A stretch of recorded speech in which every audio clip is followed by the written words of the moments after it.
Chapter number 7 है बेटा हमारे पास कोऑर्डिनेट ज्योमेट्री।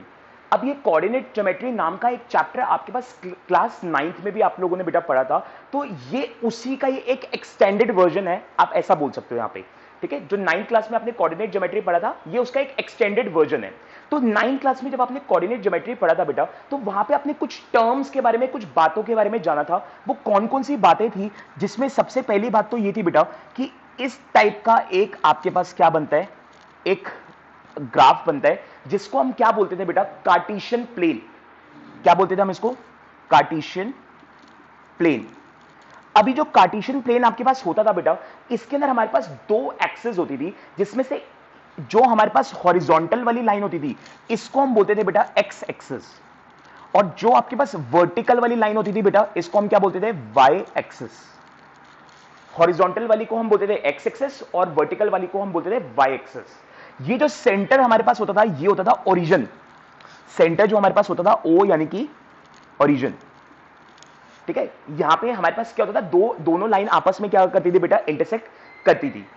अब ये जो एक्स एक्सिस के कोऑर्डिनेट्स होते थे, कोऑर्डिनेट्स का मतलब था जो पॉइंट्स होते थे, जैसे कि इस तरीके से 1 2 3 4 5 6, ऐसे इधर से -1 -2 -3 -4 -5 -6, वाई एक्सिस में भी बेटा 1 2 3 4 5 6, एंड नीचे -1 -2 -3 -4 -5 -6।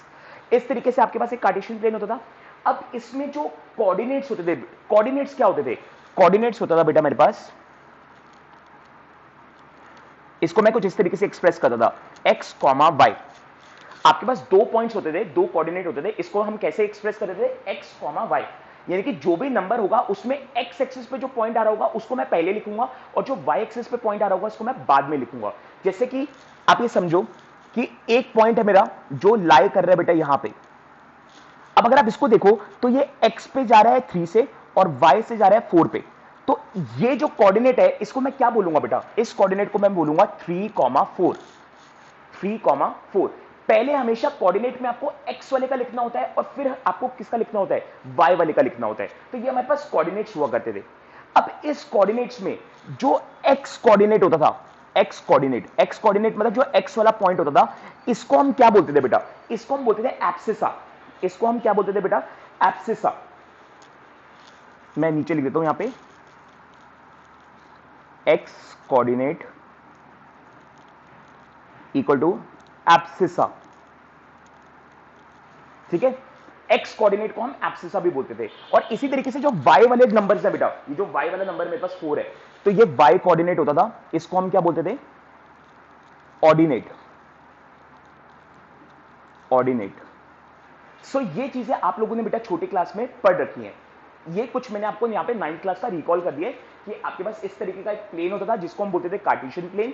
ये जहां पे इंटरसेक्ट करता था वो था ओ पॉइंट यानी कि ओरिजिन, और इसके अंदर हमारे पास जो हॉरिजॉन्टल लाइन होती थी वो होती थी एक्स एक्सिस, जो वर्टिकल लाइन होती थी वो होती थी आपकी वाई एक्सिस।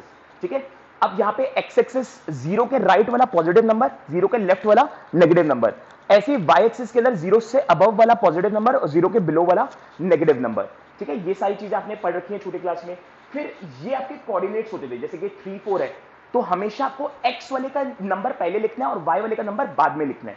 ठीक है, ये आपको याद रखना है। तो जो x कोऑर्डिनेट होता है, यानी कि जो ये x वाला नंबर है पहला वाला, इसको हम एब्सिसा बोलते हैं, और जो y वाला नंबर है इसको हम बोलते हैं ऑर्डिनेट।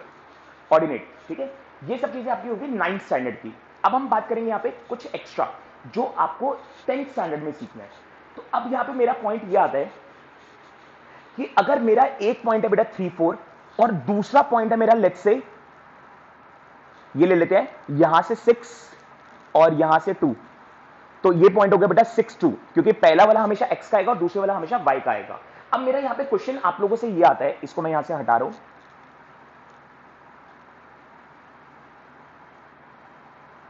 अब यहां पे दो पॉइंट मेरे पास कौन से आ रहे हैं, एक 3 4 और एक 6 2।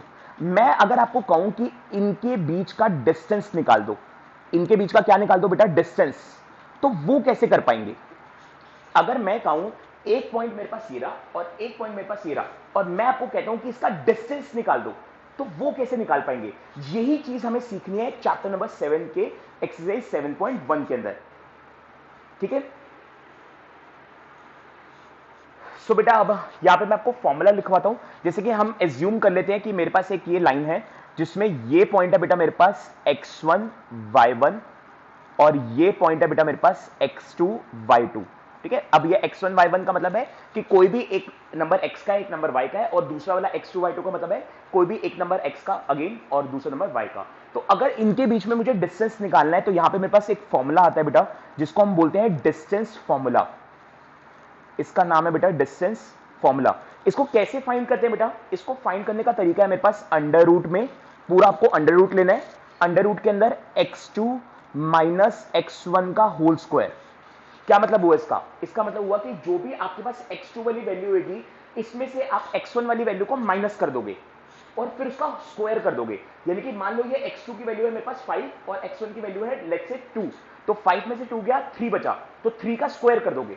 इसी तरीके से प्लस दूसरा आता है y2 माइनस y1 का whole square, plus y2 minus y1 का होल स्क्वायर। तो अगर आप ये फॉर्मूला लगा देते हो तो इस फॉर्मूले के लगाने की वजह से इन दोनों पॉइंट के बीच में जितना भी डिस्टेंस है वो आप आसानी से निकाल सकते हो। क्वेश्चन नंबर 1 में बेटा क्या बोल रहे हैं आपको 7.1 में, इसमें कह रहे हैं find the distance between the following pairs of points. तो आपको यहाँ पे 3 पार्ट दे रखे हैं जिसमें आपको पेयर्स में आपको पॉइंट्स दे रखे हैं। कह रहे हैं कि इन पॉइंट्स के बीच में डिस्टेंस निकाल लो। तो कैसे निकालेंगे डिस्टेंस? आप क्या करो, जैसे ये 2 और 4 है इसको आप लेट कर लो x1 y1, और ये 4 और 1 है इसको आप लेट कर लो x2 y2, और फॉर्मूला लगा दो बेटा डिस्टेंस का। तो डिस्टेंस का फॉर्मूला क्या होता है? Distance equals to under root x2 minus x1 का whole square plus y2 minus y1 का होल स्क्वायर।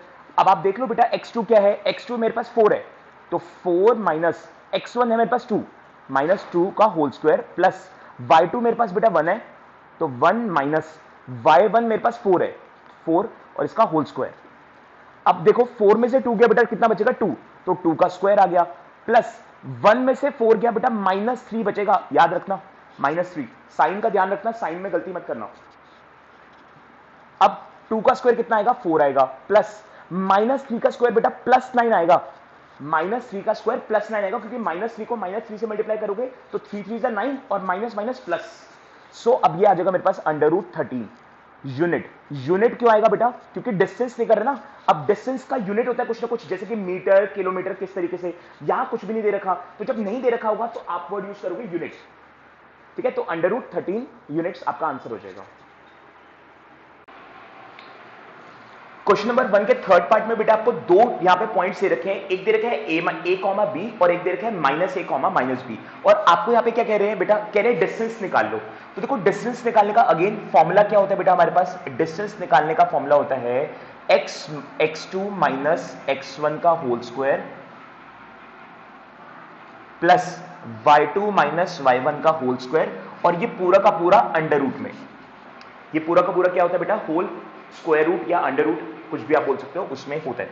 अब जैसे कि मैंने आपको बताया था बेटा कि आपके पास यहाँ पे दो पॉइंट्स है, दोनों में से किसी एक पॉइंट को x1 y1 मान लो और किसी दूसरे पॉइंट को x2 y2 मान लो।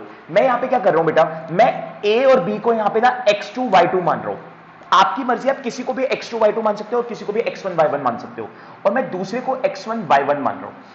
ठीक है, और अब मैं यहाँ पे क्या करने वाला हूं? वैल्यूज को यहाँ पे पुट करने वाला हूं। तो देखो क्या होगा, अंडर रूट x2 पहले आएगा, x2 का मतलब है ये, तो ये कितना है मेरे पास a माइनस x1 कितना है? माइनस a, तो माइनस a और इस पूरे का होल स्क्वायर, प्लस यही चीज दूसरे वाले के साथ होगी बेटा, y2 मेरे पास है b माइनस y1 मेरे पास कितना है बेटा? y1 है माइनस b, तो माइनस b और इसका होल स्क्वायर। अगेन बेटा मेरे पास यहाँ पे दो माइनस क्यों आ रहे हैं? दो माइनस आने का रीजन है, एक तो मेरे पास फॉर्मूले का माइनस है और एक मेरे पास इनकी x1 और y1 की वैल्यू माइनस में चल रही है।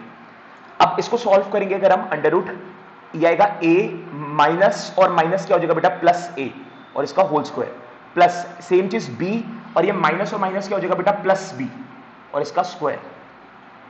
अब a और a होता है बेटा 2a का होल स्क्वायर, प्लस b और b कितना होता है बेटा? 2b का होल स्क्वायर, देन 2 का स्क्वायर 4a स्क्वायर हो जाएगा और प्लस 2b का स्क्वायर 4b स्क्वायर हो जाएगा।